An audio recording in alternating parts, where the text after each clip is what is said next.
गेल्या काही दिवसांपासून एक 1.5 ते 2 महिन्यापासून चेन स्नॅचिंगच्या घटना अगदी खूप नाही पण तो सातत्याने घडत होत्या आणि त्या डिटेक्ट होताना जर असा आम्हाला यश येत नव्हतं तितकंसं. सांगवी पोलीस स्टेशनची एक चेन स्नॅचिंग झाली होती.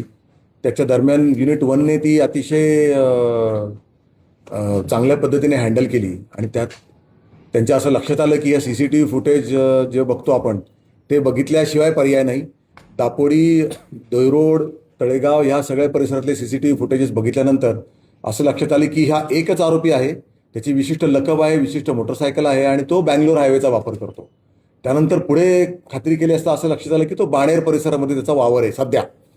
त्यामुळे तिथे बाणेर परिसरात गेले 3-4 दिवसापासून ट्रॅप लावला असता एके दिवशी सकाळी तो त्या एका गल्लीमध्ये त्यांना जाताना दिसला आणि आमचे टीमचे 2 अंमलदार त्यांना फॉलो करत होते आणि पुढे डेड एंड असल्यामुळे तो पुन्हा परत वळला आणि पुन्हा परत वळल्यानंतर शिताफीने दोघांनी त्याला ताब्यात घेतला आणि त्याला जेरबंद केलेला आहे. त्याच्याकडून 5 चेन स्नॅचिंग आत्ता या मागच्या महिन्यातल्या डिटेक्ट झालेल्या आहेत.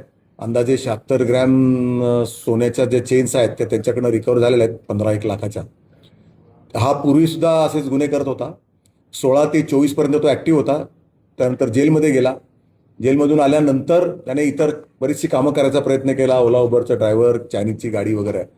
परंतु त्याला ऑनलाईन जुगाराचा नाद लागल्यानंतर, कर्जबाजारी झाल्यानंतर तो पुन्हा या क्षेत्राकडे वळला आणि गेल्या काही दिवसापासून त्याने पुन्हा चेन स्नॅचिंग सुरू केली होती.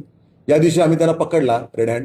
त्या दिवशीसुद्धा तो चेन स्नॅचिंग करण्याच्या उद्देशाने तिथे आला होता आणि ती चेन स्नॅचिंगसुद्धा आम्ही टाळू शकलो. एकंदरीत आमच्याकडच्या 5 चेन स्नॅचिंग आम्ही डिटेक्ट केलेल्या आहेत. आता इतर चेन स्नॅचिंग अजून कोणाकडून त्याच्या डिटेक्ट होत आहेत का हे आता तपासाअंती निष्पन्न होईल. यामध्ये आमचे DCP रोहिदास पवार, ACP विशाल हिरे, PI Arvind Pawar, API गुळिंग, API Gawade आणि त्यांच्यासोबतचे अंमलदार जावळे, भोपे, जानराव, भालचीम आणि चिखलकर या सर्वांचा सहभाग आहे. 2 पथकांमध्ये यांनी काम केलं. एक पथक ग्राउंड वर्क करत होतं, CCTV बघणे वगैरे, आणि दुसरं पथक ॲक्च्युअली फील्डवरती होतं.